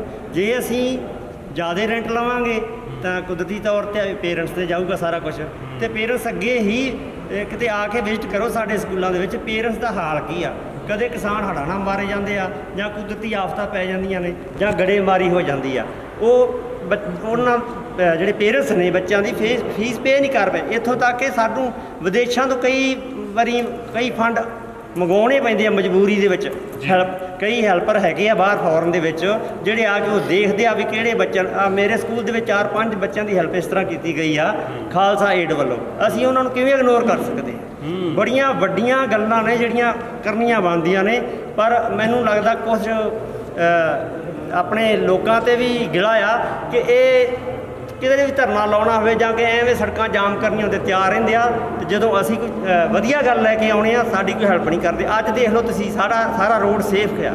ਅਸੀਂ ਰੋਡ ਨੂੰ ਕਿਸੇ ਜਾਮ ਨਹੀਂ ਕੀਤਾ ਹੋਇਆ ਕਿਸੇ ਪਾਸੇ ਤੋਂ। ਬਿਲਕੁਲ ਲੋਕ ਆ ਰਹੇ ਆ ਜਾ ਰਹੇ ਆ, ਤੇ ਸਿਰਫ ਅਸੀਂ ਪ੍ਰਦਰਸ਼ਨ ਕੀਤਾ। ਅੱਜ ਦੇਖੋ ਸਾਰਾ ਪੰਜਾਬ ਪੀਲੇ ਰੰਗ ਨਾਲ ਰੰਗਿਆ ਹੋਇਆ ਸੜਕਾਂ ਦੇ ਉੱਪਰ। ਤੇ ਅਸੀਂ ਆਮ ਪਬਲਿਕ ਨੂੰ, ਆਮ ਭਾਈਚਾਰੇ ਨੂੰ ਬੇਨਤੀ ਕਰਦੇ ਹਾਂ, ਤੁਸੀਂ ਆਪਣੇ ਬੱਚਿਆਂ ਬਾਰੇ ਵੀ ਸੋਚੋ। ਇਹ ਤੁਹਾਡੇ ਬੱਚੇ ਪੜ੍ਹਨੇ ਚਾਹੀਦੇ ਆ। ਇਕੱਲੇ ਦਾਲ ਰੋਟੀ ਦੇ ਗੁਜ਼ਾਰੇ ਨਾਲ ਤੁਹਾਡਾ ਮਸਲਾ ਹੱਲ ਨਹੀਂ ਹੋਣਾ। ਜੇ ਤੁਹਾਡੇ ਬੱਚੇ ਪੜ੍ਹਨਗੇ ਤਾਂ ਕੱਲ੍ਹ ਨੂੰ ਫੌਰਨ ਨੂੰ ਵੀ ਭੇਜਣੇ ਹੋਏ, ਮੰਨ ਲਓ ਤੁਸੀਂ ਫੌਰਨ ਭੇਜਦੇ ਤੇ 25-30 ਲੱਖ ਦਾ ਇੰਤਜ਼ਾਮ ਤੁਹਾਨੂੰ ਪਹਿਲਾਂ ਕਰਕੇ ਰੱਖਣਾ ਪਊਗਾ। ਦੇਖੋ ਸਰਕਾਰਾਂ ਦੀਆਂ ਨੀਤੀਆਂ ਤੇ ਇਹ ਨੇ ਵੀ ਜੇ ਪੜ੍ਹ ਲਿਖ ਗਏ ਤੇ ਸਾਨੂੰ ਸਵਾਲ ਨਾ ਕਰਨ। ਤੇ ਕਰਨਲ ਸਾਹਿਬ, ਮੈਂ ਇੱਕ ਸਵਾਲ ਤੁਹਾਨੂੰ ਹੋਰ ਕਰਨਾ ਚਾਹਾਂਗਾ ਵੀ ਜਿਹੜਾ ਟਰਾਂਸਪੋਰਟ ਮਿਨਿਸਟਰ ਹੈ ਰਾਜਾ ਵੜਿੰਗ, ਉਹ ਕਹਿ ਰਿਹਾ ਵੀ ਇੱਕ ਪ੍ਰਾਈਵੇਟ ਬੱਸ ਦਾ ਹੁੰਦਾ ਪਰਮਿਟ, ਔਰ ਉਹਦੇ ਤੇ 4-4 ਬੱਸਾਂ ਚੱਲ ਰਹੀਆਂ, ਵੀ ਅਸੀਂ ਟੈਕਸ ਇਸ ਗੱਲੋਂ ਲਾ ਰਹੇ ਹਾਂ ਵੀ ਸਾਨੂੰ ਪਤਾ ਲੱਗੇ ਵੀ ਬੱਸਾਂ ਚੱਲ ਕਿਵੇਂ ਰਹੀਆਂ ਨੇ। ਉਹ ਕਿੱਥੋਂ ਤੱਕ ਸਹੀ ਨੇ? ਦੇਖੋ ਜੀ, ਜਿੱਥੋਂ ਤੱਕ ਸਰਕਾਰਾਂ ਦਾ ਸਵਾਲ ਹੈ, ਕੋਈ ਵੀ ਡਿਪਾਰਟਮੈਂਟ ਹੈ ਉਹ ਫਾਈਨਾਂਸ ਤੋਂ ਬਿਨਾਂ ਉਹ ਨਹੀਂ ਚੱਲ ਸਕਦਾ ਜੀ। ਸਰਕਾਰਾਂ ਨੂੰ ਟੈਕਸ ਜ਼ਰੂਰ ਲਾਉਣੇ ਚਾਹੀਦੇ ਨੇ, ਲੇਕਿਨ ਲਾਉਣੇ ਉੱਥੇ ਚਾਹੀਦੇ ਨੇ ਜਿਹੜੇ ਟੈਕਸ ਦੇਣ ਦੇ ਸਮਰੱਥ ਨੇ। ਆਪਾਂ ਇਸ ਇਲਾਕੇ ਦੀ ਗੱਲ ਕਰੀਏ, ਪਿੰਡੂ ਸਕੂਲਾਂ ਦੀ ਗੱਲ ਕਰੀਏ, ਇੱਥੇ ਜ਼ਿਆਦਾਤਰ ਪਿੰਡੂ ਤਬਕੇ, ਜ਼ਿਮੀਂਦਾਰ ਤਬਕੇ ਨਾਲ ਸੰਬੰਧਿਤ ਲੋਕ ਬੱਚੇ ਪੜ੍ਹਦੇ ਨੇ। ਉਹ ਤਾਂ ਵਿਚਾਰੇ ਪਹਿਲੋਂ ਆਪਣਾ ਦੋ ਟਾਈਮ ਦੀ ਰੋਟੀ ਦਾ ਜੁਗਾੜ ਕਰਨ ਦੇ ਸਮਰੱਥ ਨਹੀਂ ਹੈਗੇ। ਉੱਤੇ ਆਪਾਂ ਉਹਨਾਂ ਦੇ ਹੋਰ ਟੈਕਸ ਲਾ ਦਈਏ ਤੇ ਮਜਬੂਰਨ ਉਹਨਾਂ ਨੂੰ ਜੇ 2 ਬੱਚੇ ਨੇ ਤਾਂ ਘਟਾਉਣਾ ਪੈਂਦਾ, ਉਹ ਕਿਤੇ ਹੋਰ ਮਜ਼ਦੂਰੀ 'ਤੇ ਲੱਗਦਾ ਹੈ। ਇਸ ਕਰਕੇ ਅਸੀਂ ਚਾਹੁੰਦੇ ਹਾਂ, ਸਾਡੀ ਸਰਕਾਰ ਤੋਂ ਮੰਗ ਆ ਕਿ ਟੈਕਸ ਜਿੱਥੇ ਲਾਉਣੇ ਉੱਥੇ ਜ਼ਰੂਰ ਲਾਓ, ਲੇਕਿਨ ਜਿਹੜੇ ਸੈਕਟਰ ਨੂੰ ਤੁਸੀਂ ਰਾਹਤ ਦੇਣੀ ਹੈ, ਇਹ ਬੱਚਿਆਂ ਦੀ ਬੇਸਿਕ ਜਿਹੜੀ ਹੈ ਉਹ ਜ਼ਿੰਮੇਵਾਰੀ ਸਰਕਾਰ ਦੀ ਹੈ, ਤੇ ਬੱਚਿਆਂ ਦੀ ਇਹ ਮੰਗ ਹੈ ਕਿ ਹਰ ਬੱਚਾ ਪੜ੍ਹੂਗਾ ਤੇ ਕੱਲ੍ਹ ਨੂੰ ਕਿਤੇ ਅੱਛੇ ਨੌਕਰੀ, ਅੱਛਾ ਐਟਲੀਸਟ ਸਮਾਜ ਦਾ ਅੱਛਾ ਅੰਗ ਬਣੂਗਾ, ਨਸ਼ਿਆਂ ਦੇ ਵਿੱਚ ਨਹੀਂ ਜਾਊਗਾ। ਤੇ ਘੱਟ ਤੋਂ ਘੱਟ ਆਪਾਂ ਰੋਜ਼ ਨਸ਼ਿਆਂ ਦੀ ਗੱਲ ਕਰਦੇ, ਨਸ਼ਿਆਂ ਤੋਂ ਬਚਾਉਣ ਵਾਸਤੇ ਵੀ ਆਪਾਂ ਨੂੰ ਇਹ ਕਦਮ ਚੁੱਕਣਾ ਬਹੁਤ ਜ਼ਰੂਰੀ ਹੈ। ਕਾਲੂ ਸਾਹਿਬ, ਇੱਕ ਸਵਾਲ ਹੋਰ ਹੈ ਜੀ, ਆਪਾਂ ਮਤਲਬ ਇਹ ਕਹਿ ਰਹੇ ਹਾਂ ਵੀ ਆਪਣਾ ਟੈਕਸ ਮਾਫ ਕੀਤੇ ਜਾਣ, ਇਹ ਆਪਾਂ ਕਰੋਨਾ ਮਹਾਮਾਰੀ ਕਾਰਨ ਸਕੂਲ ਬੜੇ ਘਾਟੇ 'ਚ ਨੇ, ਆਪਾਂ ਤਾਂ ਕਹਿ ਰਹੇ ਹਾਂ ਕਿ ਪਹਿਲਾਂ ਵੀ ਆਪਾਂ ਨਹੀਂ ਤਾਰ ਰਹੇ? ਇਹ ਜੀ ਖਾਸ ਕਰਕੇ ਜਿਹੜੇ ਨੇ CLU ਦਾ ਮੈਟਰ ਲੈ ਲਓ ਜੀ, ਕਿ ਤੁਸੀਂ ਐਗਰੀਕਲਚਰ ਲੈਂਡ ਆ ਜਾਂ ਕੋਈ ਲੈਂਡ ਉਹਨੂੰ ਚੇਂਜ ਕਰਨਾ ਵਾ, ਕੋਈ ਇੰਸਟੀਟਿਊਸ਼ਨ ਬਣਾਉਣ ਲਈ, ਅਸੀਂ ਕਹਿੰਦੇ ਕੋਈ ਇੰਡਸਟਰੀ ਬਣਾਉਣੀ ਹੈ ਤਾਂ ਲੱਗ ਜਾਣਾ ਚਾਹੀਦਾ, ਕੋਈ ਗੱਲ ਨਹੀਂ, ਉਹ ਵੀ ਜੈਨੂਅਨ ਹੋਵੇ। ਪਰ ਸਕੂਲ ਤਾਂ ਇੱਕ ਇਹੋ ਜਿਹੀ ਜਗ੍ਹਾ ਵਾ, ਜੇ ਗੁਰਦੁਆਰਾ ਸਾਹਿਬ ਵਾਂਗੂ ਇਹ ਤਾਂ ਸੇਵਾ ਭਾਵਨਾ, ਸੇਵਾ ਦੇ ਵਾਸਤੇ ਸੰਸਥਾ ਇੱਕ ਬਣ ਰਹੀ ਆ, ਉਹਦੇ ਲਈ ਇਸ ਕਰਕੇ ਮਾਫ ਹੋਣਾ ਚਾਹੀਦਾ। ਦੂਜੀ ਗੱਲ ਆ ਬੱਸਾਂ ਦਾ, ਖਾਸ ਕਰਕੇ ਕਿ ਜਦੋਂ ਬੱਸ ਕਿਸੇ ਫੈਕਟਰੀ 'ਚ ਤਿਆਰ ਹੁੰਦੀ ਆ, ਜੇ ਉਹ 8 ਲੱਖ 'ਚ ਤਿਆਰ ਹੁੰਦੀ ਆ ਤਾਂ ਪਲੱਸ ਟੈਕਸ ਐਡ ਆਨ ਕਰਕੇ ਉਹ 14-15 ਲੱਖ 'ਚ ਸਾਨੂੰ ਆਮ ਇੱਕ ਜਿਹੜਾ ਹੈਗਾ ਆਪਰੇਟਰ ਜਾਂ ਓਨਰ ਜਿਹੜਾ ਖਰੀਦਦਾ ਉਹਨੂੰ ਮਿਲਦੀ ਆ। ਪਰ ਉਹਦੇ ਤੇ ਕੁਝ ਸਕੂਲ ਦੇ ਵਿੱਚ ਜੇ ਉਹ ਬੱਸ ਜਾ ਰਹੀ ਹੈ ਤਾਂ ਕੁਛ ਨਾ ਕੁਛ ਉੱਤੇ ਡਿਸਕਾਊਂਟ ਹੋਣਾ ਚਾਹੀਦਾ। ਉਹਦਾ ਜਿਹੜਾ ਆਉਣ ਵਾਲਾ ਪੈਸੇਂਜਰਸ ਟੈਕਸ ਆ ਜਿਹੜਾ, ਜਾਂ ਰੋਡ ਟੈਕਸ ਜਿਹੜਾ, ਉਹ ਮਾਫ ਹੋਣਾ ਚਾਹੀਦਾ। ਇਹ ਸਾਡੀ ਡਿਮਾਂਡ ਹੈਗੀ ਹੈ। ਇੱਕ ਹੋਰ ਬੜੀ ਵੱਡੀ ਡਿਮਾਂਡ ਹੈ ਜਿਹੜੀ ਬੜੀ ਲੋੜ ਹੈ ਸਮੇਂ ਦੀ, ਕਿ ਕੋਈ ਇਫ ਇਨ ਕੇਸ ਪ੍ਰਿੰਸੀਪਲ ਨੇ, ਕਈ ਸਕੂਲਸ ਦੇ ਨੇ ਜਿਹੜੇ 40 ਕਿਲੋਮੀਟਰ 30 ਕਿਲੋਮੀਟਰ ਚੱਲ ਕੇ ਜਾਂਦੇ ਆ ਜੀ, ਉਹਨਾਂ ਵਾਸਤੇ ਕੋਈ ਕਿਸੇ ਤਰ੍ਹਾਂ ਦਾ ਕੋਈ ਬੱਸ ਪਾਸ ਨਹੀਂ, ਕੋਈ ਸਹੂਲਤ ਨਹੀਂ। ਇਫ ਇਨ ਕੇਸ ਖੁਦਾ ਦਾ ਵਾਸਤਾ ਕਿ ਜੇ ਉਹ ਕਿਤੇ ਕੋਈ ਹੈਪਨ ਹੋ ਜਾਂਦਾ, ਕੋਈ ਕਿਸੇ ਦੀ ਡੈਥ ਹੋ ਜਾਂਦੀ ਆ, ਕਿਸੇ ਤਰ੍ਹਾਂ ਦੀ ਕੋਈ ਸਹੂਲਤ ਨਹੀਂ, ਘੱਟ ਤੋਂ ਘੱਟ 5 ਲੱਖ ਰੁਪਏ ਦਾ ਜਿਹੜਾ ਕੋਈ, ਚਾਹੇ ਡਰਾਈਵਰ ਹੈ, ਚਾਹੇ ਕੋਈ ਟੀਚਰ ਹੈ, ਚਾਹੇ ਕੋਈ ਕਿਸੇ ਤਰ੍ਹਾਂ ਦਾ ਕੋਈ ਸਾਡਾ EMPLOYEE ਹੈ, ਚਾਹੇ ਕੋਈ PN ਹੈ, ਚਾਹੇ ਕੋਈ ਮਾਲੀ ਆ, ਉਹਨੂੰ 5 ਲੱਖ ਰੁਪਏ ਤੱਕ ਦੀ ਘੱਟ ਤੋਂ ਘੱਟ ਬੜੀ ਹੀ ਛੋਟੀ ਜਿਹੀ ਮੰਗ ਰੱਖੀ ਹੈ। ਕਿ ਤੁਸੀਂ ਦੇਖ ਰਹੇ ਹੋਵੋਗੇ ਕਿ ਜਦੋਂ ਕਿਤੇ ਕੋਈ ਹੈਪਨ ਹੋ ਜਾਂਦਾ 40-40 ਲੱਖ ਅਨਾਉਂਸ ਕਰ ਦਿੰਦੇ ਆ, ਅਸੀਂ ਵੀ 40 ਲੱਖ ਕਹਿ ਸਕਦੇ ਹਾਂ, ਪਰ ਬੀਇੰਗ ਇੱਕ ਐਜੂਕੇਸ਼ਨ ਡਿਪਾਰਟਮੈਂਟ ਦੇ ਵਿੱਚ ਹੋਣ ਦੇ ਕਰਕੇ ਅਸੀਂ ਇਹਨੂੰ ਪਹਿਲਾਂ ਹੀ ਬੜਾ ਨੋਮੀਨਲ ਜਿਹਾ ਰੱਖ ਰਹੇ ਹਾਂ, ਡਿਮਾਂਡ ਹੀ ਬੜੀ ਛੋਟੀ ਮੰਗ ਰਹੇ ਹਾਂ ਕਿ 5 ਲੱਖ ਰੁਪਇਆ, ਕਿਉਂਕਿ ਉਹਦੇ ਬੱਚਿਆਂ ਨੂੰ ਕੁਛ ਨਾ ਕੁਛ ਰਾਹਤ ਤਾਂ ਮਿਲ ਸਕੇ। ਜੀ, ਸਾਡੇ ਨਾਲ ਪ੍ਰਿੰਸੀਪਲ ਕਿਸ਼ਨ ਸਿੰਘ ਜੀ ਜੁੜੇ ਨੇ, ਅਸੀਂ ਇਹਨਾਂ ਤੋਂ ਪੁੱਛਣਾ ਚਾਹਾਂਗੇ ਵੀ ਤੁਸੀਂ ਸਰਕਾਰ ਨੂੰ ਕੀ ਕਹਿਣਾ ਚਾਹੁੰਦੇ ਜੇ ਇਸ ਰੋਸ ਮੁਜ਼ਾਹਰੇ ਦੇ ਜ਼ਰੀਏ? ਅਸੀਂ ਇਹ ਕਹਿਣਾ ਚਾਹੁੰਦੇ ਵੀ ਜਿਵੇਂ ਹਰਿਆਣੇ ਦੇ ਵਿੱਚ ਟੈਕਸ ਮਾਫ ਆ, ਹਿਮਾਚਲ 'ਚ ਟੈਕਸ ਫ੍ਰੀ ਆ ਐਜੂਕੇਸ਼ਨ ਡਿਪਾਰਟਮੈਂਟ ਨੂੰ ਜੀ, ਬੱਸਾਂ ਨੂੰ ਜੀ, ਤੇ ਪੰਜਾਬ ਸਰਕਾਰ ਨੂੰ ਵੀ ਚਾਹੀਦਾ ਵੀ ਪੰਜਾਬ ਦੇ ਵਿੱਚ ਜਿਹੜੀਆਂ ਜਿੰਨੇ ਵੀ ਪ੍ਰਾਈਵੇਟ ਸਕੂਲ ਦੀਆਂ ਬੱਸਾਂ ਇਹਨਾਂ ਦਾ ਟੈਕਸ ਫ੍ਰੀ ਹੋਣਾ ਚਾਹੀਦਾ। ਓਕੇ। ਤੇ ਸਾਡੇ ਨਾਲ ਪ੍ਰਿੰਸੀਪਲ ਕਰ ਸਿੰਘ ਜੀ ਨੇ, ਤੁਸੀਂ ਕੀ ਕਹਿਣਾ ਚਾਹੁੰਦੇ ਜੀ? ਮੈਂ ਤਾਂ ਇਹੋ ਹੀ ਕਹਿਣਾ ਚਾਹੁੰਦਾ ਜੀ, ਜੋ ਸਾਡੀਆਂ ਜਾਇਜ਼ ਮੰਗਾਂ ਆ ਜੀ, ਘੱਟੋ ਘੱਟ ਉਹਨਾਂ ਵੱਲੇ ਧਿਆਨ ਦੇਣਾ ਚਾਹੀਦਾ ਹੈ। ਅਸੀਂ ਕੋਈ ਪਬਲਿਕ ਨੂੰ ਤੰਗ ਨਹੀਂ ਕੀਤਾ ਜੀ, ਆਮ ਆਵਾਜਾਈ ਜਿਹੜੀ ਉਹ ਚੱਲ ਰਹੀ ਆ ਜੀ, ਤੇ ਸਾਡੀ ਇਹੋ ਹੀ ਗੁਜ਼ਾਰਿਸ਼ ਆ ਵੀ ਜੋ ਸਾਡੇ ਟੈਕਸ ਵਗੈਰਾ ਦੂਜੇ ਤੇ ਜੋ ਉਹਨਾਂ ਦੇ ਸ਼ਰਾਇਤ ਦਿੱਤੀ ਜਾਵੇ। ਨਹੀਂ, ਅਦਰ ਸਟੇਟਾਂ ਦੇ ਵਿੱਚ ਜਿਵੇਂ ਪ੍ਰਿੰਸੀਪਲ ਸਾਹਿਬ ਨੇ ਕਿਹਾ ਵੀ ਦੂਜੀਆਂ ਸਟੇਟਾਂ ਦੇ ਵਿੱਚ ਹਿਮਾਚਲ ਦੀ ਗੱਲ ਕੀਤੀ, ਹਰਿਆਣਾ ਦੀ ਗੱਲ ਕੀਤੀ, ਹੋਰ ਵੀ ਬੜੀਆਂ ਸਟੇਟਾਂ ਨੇ, ਉੱਥੇ ਟੈਕਸ ਮਾਫ ਹੈ, ਤੇ ਇੱਥੇ ਕਿਹੜੀ ਗੱਲੋਂ ਮਤਲਬ ਐਡੇ ਵੱਡੇ ਪੱਧਰ ਤੇ ਲਾਇਆ ਜਾ ਰਿਹਾ? ਇਸੇ ਚੀਜ਼ ਦਾ ਹੀ ਤੇ ਰੋਣਾ ਹੈ ਜੀ। ਜੇ ਆਸੇ-ਪਾਸੇ ਦੂਜੀਆਂ ਸਟੇਟਾਂ 'ਚ ਹੋ ਸਕਦਾ ਤੇ ਸਾਡੇ ਕਿਉਂ ਨਹੀਂ ਹੋ ਸਕਦਾ? ਤੇ ਇੱਥੇ ਬੜਾ ਕੁਝ ਚਿਹਰੇ ਬਦਲੇ ਜਾ ਰਹੇ ਨੇ। ਵੇਖੋ ਤੁਸੀਂ, ਪਿਛਲੇ ਦਿਨਾਂ ਦੇ ਅੰਦਰ ਮੁੱਖ ਮੰਤਰੀ ਦਾ ਚਿਹਰਾ ਬਦਲ ਗਿਆ, ਉਪ ਮੁੱਖ ਮੰਤਰੀ ਦਾ ਚਿਹਰਾ ਬਦਲ ਗਿਆ, ਚੇਅਰਮੈਨਾਂ ਦੇ ਚਿਹਰੇ ਬਦਲ ਗਏ, ਫਲੈਕਸ ਬੋਰਡਾਂ ਦੇ ਚਿਹਰੇ ਬਦਲ ਗਏ, ਪਰ ਤੁਹਾਨੂੰ ਲੱਗਦਾ ਨਹੀਂ ਵੀ ਚਿਹਰੇ ਨਾਲੋਂ ਨੀਤੀਆਂ ਬਦਲਣੀਆਂ ਚਾਹੀਦੀਆਂ ਸੀ? ਦੇਖੋ ਜੀ, ਇਹ ਤੇ ਸਿਆਸੀ ਮੁੱਦਾ ਹੈ, ਇਹਦੇ ਬਾਰੇ ਤੇ ਅਸੀਂ ਕੀ ਕਹਿ ਸਕਦੇ ਹਾਂ। ਅਸੀਂ ਤਾਂ ਆਪਦੀ ਮੰਗ ਬਾਰੇ ਆ ਵੀ ਸਾਡੀ ਮੰਗ ਜਿਹੜੀ ਉਹ ਕੋਈ ਨਾ ਕੋਈ ਇਹਦੇ ਬਾਰੇ ਦੇਖੋ, ਮਸਲਾ ਤੇ ਕਰਨਲ ਸਾਹਿਬ ਟਰਾਂਸਪੋਰਟ ਮਿਨਿਸਟਰ ਨੇ ਕਰਨਾ ਹੈ ਨਾ, ਜਾਂ ਐਜੂਕੇਸ਼ਨ ਮਿਨਿਸਟਰ ਨੇ ਕਰਨਾ ਹੈ। ਉਹ ਚਿਹਰੇ ਬਦਲ ਗਏ, ਮਹਿਕਮੇ ਬਦਲ ਗਏ, ਪਰ ਇਹ ਹੈ ਵੀ ਜੇ ਪਿਛਲੇ ਵਰਗਾ ਹੀ ਮਾਹੌਲ ਰਿਹਾ ਤੇ ਫਿਰ ਚੇਂਜ ਕੀ, ਫਿਰ ਤੇ ਇਹਦਾ ਮਤਲਬ ਸ਼ਕਲਾਂ ਬਦਲੀਆਂ ਨੇ ਨਾ। ਦੇਖੋ ਜੀ, ਜਿੱਥੋਂ ਤੱਕ ਆਪਾਂ ਨੀਤੀਆਂ ਦੀ ਗੱਲ ਕਰਦੇ ਹਾਂ, ਉਹ ਤੇ ਆਪਾਂ ਨੂੰ ਸਮਾਜ ਦੇ ਵਿੱਚ ਹੀ ਇੱਕ ਬਦਲਾਅ ਲਿਆਉਣਾ ਪਿਆ। ਬਿਲਕੁਲ। ਥੋੜ੍ਹੀ ਦੇਰ ਪਹਿਲਾਂ ਆਪਾਂ ਗੱਲ ਕਰ ਰਹੇ ਸੀ ਜੀ, ਜਿੱਥੇ ਅੱਜ ਆਪਣੇ ਸਾਰੇ ਜਿੱਥੇ ਆਪਣੇ ਬੈਠੇ ਸੀ ਭਰਾ ਜੀ, ਆਪਾਂ ਚਾਹ ਹੀ ਪੀਤੀ ਉੱਥੇ ਜੀ, ਤੇ ਆਪਾਂ ਕੱਪ ਜਿਹੜੇ ਕੁਰਸੀਆਂ ਦੇ ਥੱਲੇ ਰੱਖ ਦਿੱਤੇ ਨੇ ਜੀ।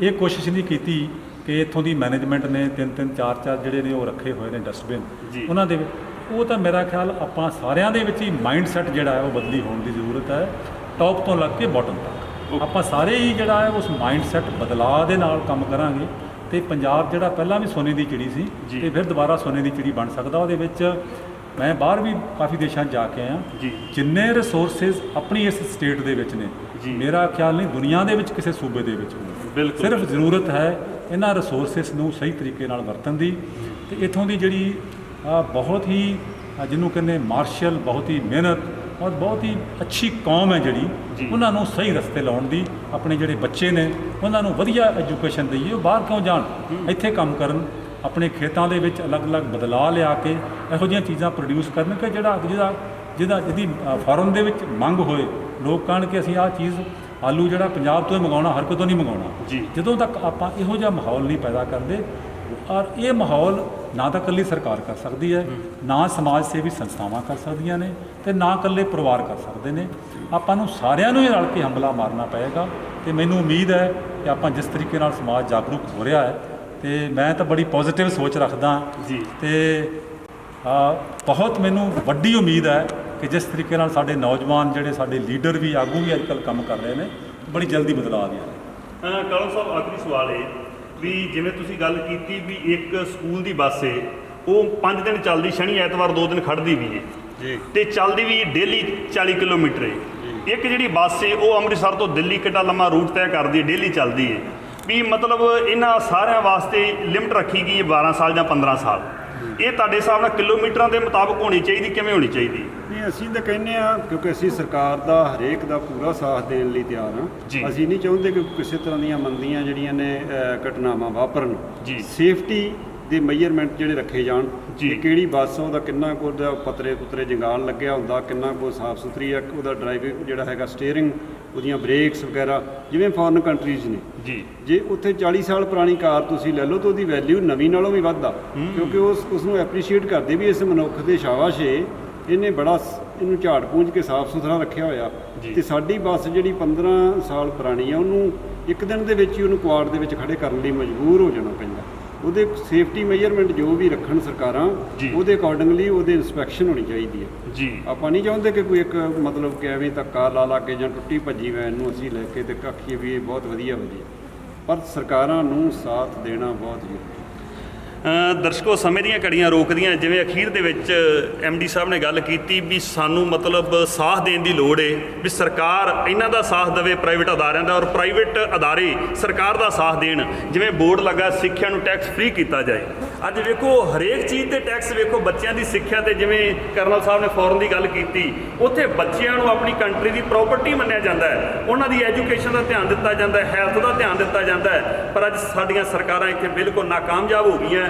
ਅਸੀਂ ਇਹੋ ਹੀ ਬੇਨਤੀ ਕਰਾਂਗੇ ਸਰਕਾਰਾਂ ਨੂੰ ਵੀ ਜੇ ਹੋਰ ਚੀਜ਼ਾਂ ਤੇ ਨਹੀਂ ਤੇ ਘੱਟੋ ਘੱਟ ਸਿੱਖਿਆ ਟੈਕਸ ਫ੍ਰੀ ਕੀਤੀ ਜਾਏ। ਸੋ ਨਵੇਂ ਮੁੱਦੇ ਤੇ ਨਵੀਂ ਸ਼ਖਸੀਅਤ ਦੇ ਨਾਲ ਬਹੁਤ ਜਲਦੀ ਆਪ ਜੀ ਰੂਬਰੂ ਹੁੰਦੇ ਆ। ਦਿਓ ਆਗਿਆ। ਵਾਹਿਗੁਰੂ ਜੀ ਕਾ ਖਾਲਸਾ, ਵਾਹਿਗੁਰੂ ਜੀ ਕੀ ਫਤਿਹ।